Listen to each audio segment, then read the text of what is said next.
Doctor সুফলা পাঠক আইগৰাকী তেখেতে ইতিমধ্যে 2-3খন কিতাপ লিখি উলিয়াইছে আৰু তেখেতক মই ভাষণ ৰাখিবলৈ অনুৰোধ জনাইছোঁ। তেখেতে নিজৰ পৰিচয়টো এবাৰ সুন্দৰভাৱে দাঙি ধৰিব, লগতে আজিৰ উদ্দেশ্য আগত ৰাখি বক্তব্য প্ৰদান কৰিব। কৃষ্ণ শংকৰদেৱে কৈছিলে কলি হৰি নাম, মাধৱদেৱে কৈছিলে লোৱা হৰি নাম, লোৱা ভকতসকল লোৱা হৰি নাম, মানৱী জনম জানো আকৌ ঘূৰাই পাম, জানো আকৌ ঘূৰাই পাম। সঁচাকৈ কৃষ্ণগুণ বৰ্ণনাত যেন আত্মা পৰমাত্মাৰ মিলন হৈ ভগৱানক আমি পাব পাৰোঁ। শ্ৰদ্ধাৰ সভাপতি মহাশয়, উপস্থিত আজি এই কেন্দ্ৰীয় কমিটিৰ বাপপ্ৰভু, লগতে আইমাতৃ, লগতে সভাত উপবিষ্ট সমূহ বাপ তথা আইমাতৃসকল, মই অৱশ্যে বহুত নাজানো, মিটিং গাই ভাষণ দিয়া অভ্যাসো মোৰ অলপ কম। তথাপিতো মই জীৱনত এটা প্ৰয়াস কৰিছোঁ, সেইটো হ'ল যে আমাৰ সমাজখন বহুত স্খলিত হ'ব ধৰিছে আৰু এই স্খলিত সমাজখনৰ ল'ৰা ছোৱালীবিলাকক মই অলপ হ'লেও ধৰি ৰাখিব বিচাৰিছোঁ। ইয়াতে আমাৰ দুজন ষ্টুডেণ্ট আছে, এজন গগন, মোৰ বৰ্তমান নাগৰবাদক, আৰু প্ৰিয়ংকা। ইহঁতে আগতে নাম গাইছিল। মই দিহানাম প্ৰতিযোগিতা পাতিছিলোঁ আজিৰ পৰা 4-5 বছৰ আগতে সৰস্বতী পূজাত, আৰু তাৰপিছত পাতিলোঁ আমাৰ স্কুল উইকত, তাৰপিছত আৰু যোৱাবেলিও স্কুল উইকতে হৈ গ'ল। যিয়ে নহওক, আমাৰ দিহানামখিনি আমি অকল গানেই নহয়, আমি লৈ যাব লাগিব নৱ প্ৰজন্মলৈ। কাৰণ বৰ্তমান সময়ত নৱ প্ৰজন্মৰ স্খলিত হৈছে। এই স্খলন আমি ধৰি ৰাখিব লাগিব। আমি আইমাতৃসকলে ধৰি ৰাখিব লাগিব। নিজৰ সন্তানক আমি আধ্যাত্মিক দিশেদি আমি আগবঢ়াই যদি লৈ যাওঁ, নিশ্চয় আমাৰ সমাজখন ভাল হ'ব। মই যেতিয়া নাম গাব, মোৰ ইউটিউব চেনেল আছে, আৰাধনা আছাম ফক ষ্টুডিঅ'। এই চেনেলটোত বহুত ছাত্ৰ ছাত্ৰীয়ে মোৰ লগত নাম গায়, আৰু বহুতে কোৱা শুনো, বাইদেউ আজি নাম গাবলৈ আহোঁতে আমাৰ মাক এজনীয়ে কৈছে যে নাম গালে কি হ'ব। চাওকচোন আমাৰ সমাজখন, আপাৰ আছামত আপোনালোকে দেখা পায় যে এনেকুৱা ল'ৰা ছোৱালীৰ কিমান দল আছে। আমি নামনি অসমত কিয় গঢ়ি তুলিব নোৱাৰোঁ? আমি সেই ট্ৰেণ্ডটো কিয় আনিব নোৱাৰোঁ? আমাৰ অভিভাৱকে মাত্ৰ ভাবে যে আমাৰ ল'ৰা ছোৱালী এতিয়া পঢ়ক, সি ডাক্তৰ ইঞ্জিনিয়াৰ হ'ব, যাৰ ফলত আমি আজি ভুক্তভোগী হৈছোঁ যে বাপেক মাক বৃদ্ধাশ্ৰমলৈ যাব লগা হৈছে। গতিকে মই আপোনালোকক অনুৰোধ কৰিছোঁ যে আধ্যাত্মিক দিশেৰে ল'ৰা ছোৱালীবিলাকক ব্ৰতী কৰক, আৰু সন্ধিয়া পঢ়াৰ আগে 2 মিনিট, বৰ বেছি 5 মিনিট সময় হ'লেও ভগৱানক চিন্তা কৰি ওম টানিব দিয়ক বা প্ৰাৰ্থনা কৰিব দিয়ক। আপোনালোকে গম পাইছে যে আমাৰ স্কুলত প্ৰাৰ্থনাও আছে, আৰু অসমীয়া প্ৰাৰ্থনাটো বহুতে গোৱা অভ্যাস কৰিছে বুলি মই ঘৰত মানে গম পাইছোঁ। ল'ৰা ছোৱালীবিলাকে কয় যে বাইদেউ আপোনাৰ প্ৰাৰ্থনাটোৱে আমি গাওঁ। ভাল কথা। আমি সমাজখনৰ এনেকুৱাকৈ পৰিৱৰ্তন কৰিব নোৱাৰোঁনে? আমি যদি জাগি উঠোঁ কিয় নোৱাৰিম? মই সেইকাৰণে যদিও দিহানামৰ 3টা লয়, বিলম্বিত লয়, মধ্য লয়, দ্ৰুত লয়, কিন্তু কথা হ'ল আজিৰ দিহানামত সংযোজন আহিল হৈছে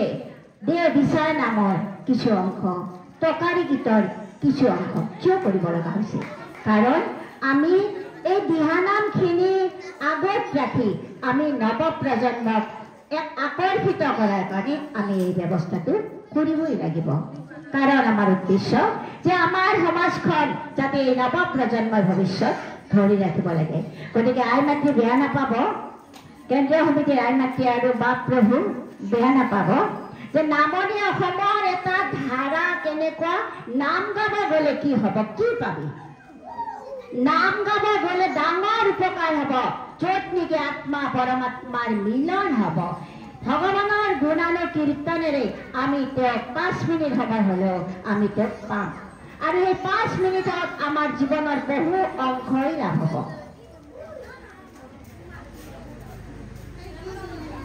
সকলো জানে যে মই নাম গাওঁ মই দুখন কিতাপ ইতিমধ্যে ওলাইছে বাপ্ৰভুই কৈছে যে মোৰ অলপ চিনাকি দাঙি ধৰিব লাগে মই ডক্টৰ সুৱৰ্ণ পাঠক মোৰ কৰ্মক্ষেত্ৰ হ'ল কেশৱ নাৰায়ণ জ্ঞানপীঠ হাইস্কুল মোৰ মাৰ ঘৰ পাঠশালা বনগাঁও আমাৰ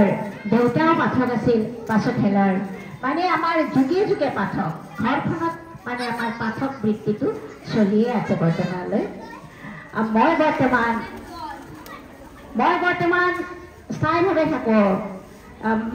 মাষ্টৰপাৰা কাজিপাৰা ৰোডৰ শংকৰদেৱ শিশু নিকেতনৰ সেই চৌকটোৰ পৰা অকণমান কাজিপাৰাৰ ফালে আগুৱাই গৈ বাওঁ চাইডৰ বিল্ডিংটোতে নিৰ্মল মোহন ভৱন মই অলৰেডি দুখন কিতাপ উলিয়াইছোঁ নামৰ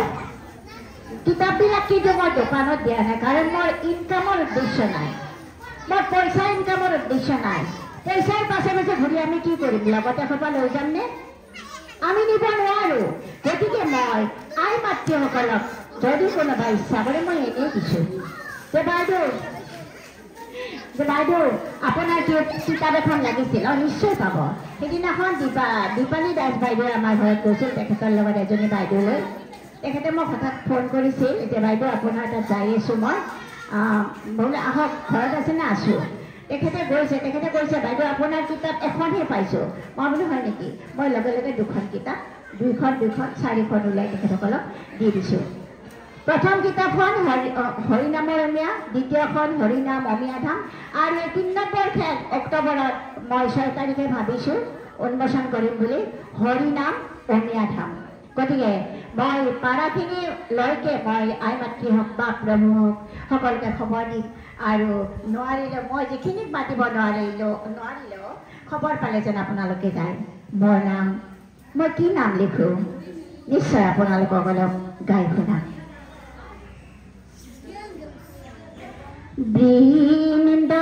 বৃন্দাবনতে যমুনাৰ পাৰতে বনচহুৰে যদুৰায়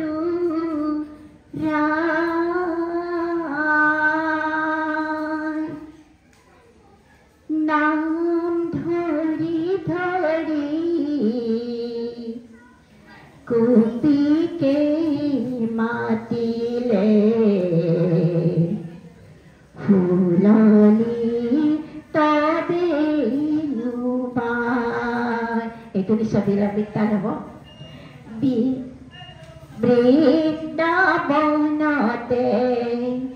যমুনাৰ পাৰতে পঞ্চফুৰে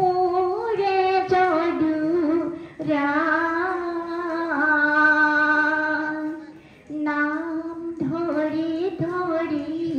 গোপীকে মাতিলে ফুলনি তবে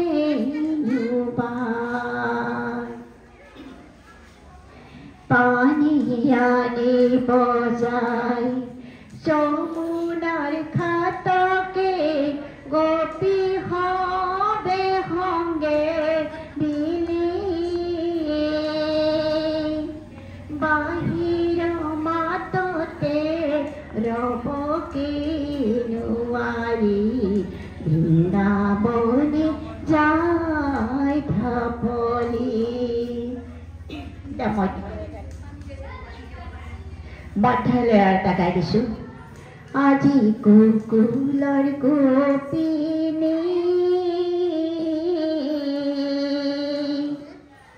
মোহন বংশী ধ্বনি নাচি নাচি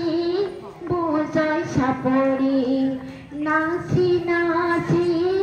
বজাই চাপৰি ও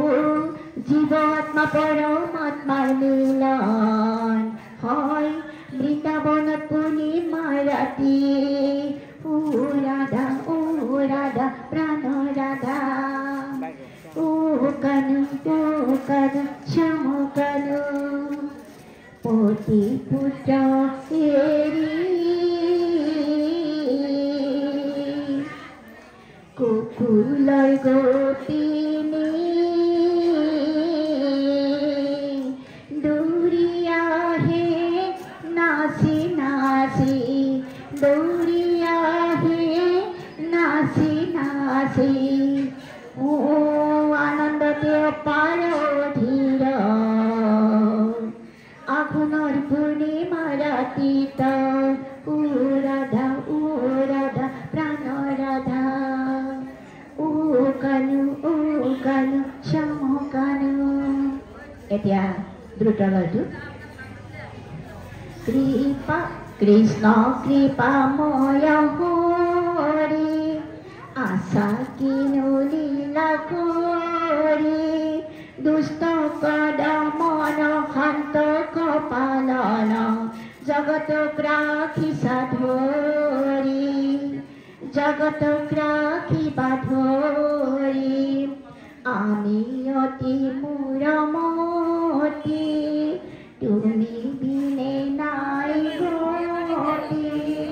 কৰিছো মিনতি দেখাই দিয়া গতি পাইব বৈকুণ্ঠ পুৰি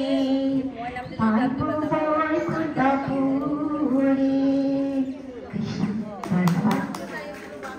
আইনা কি হ'ব নামবিলাক লিখোঁতে মোৰ আগত এটাই উদ্দেশ্য থাকে যে ল'ৰা ছোৱালীবিলাকে যাতে নাম গাই ভাল পায় আৰু সেয়েহে মোৰ ছাত্ৰ ছাত্ৰী বহুকেইটা ছাত্ৰীয়ে নাম গায় তেওঁলোকে নামবোৰ বহুত ভাল পায় মই যদি কওঁ এই নাম এটা ৰেকৰ্ডিং কৰিব লাগিছিল বাইদেউ আমি গাম যাবি নেকি তেতিয়াহ'লে যাবি সুৰটো এনেকুৱা বাইদেউ ইমান বঢ়িয়া লাগিছে গতিকে সেইখিনিয়ে যেন মোৰ আনন্দ মই কিন্তু বেলেগত আনন্দ ল'ব যোৱা নাই মই এনেকৈ মিটিং গায়ো ঘূৰা নাই কিন্তু আজি এই মহাপ্ৰভুৰ স্থানত আহি ইমানেই ভাল লাগিছে যে এটা দিহা নামৰ আঞ্চলিক দল গঠন হ'ব বহুত ভাগ্যৱান আমি নলবাৰীবাসীৰ কাৰণে বহুত সৌভাগ্য যে আঞ্চলিক দিহা নামৰ দল এটা গঠন হ'ব মই ভাবিছোঁ যে মই যেনেকৈ নলবাৰীবাসীক তথা নামনি অসমক আগুৱাই নিব প্ৰয়াস কৰিছোঁ এই প্ৰয়াসত যেন এই আঞ্চলিক দিহা নামৰ দলটোৱে নিশ্চয় মোক সহায় কৰিব বেছি মই নকওঁ কাৰণ সময় কম ধৰি দিছে সকলোকে মই শ্ৰদ্ধা নিবেদন কৰি মোৰ বক্তব্য ইমানতে সামৰণি মাৰিলোঁ ধন্যবাদ ডক্টৰ সুবল পাঠক এগৰাকীক আমি ধন্যবাদ জনাইছোঁ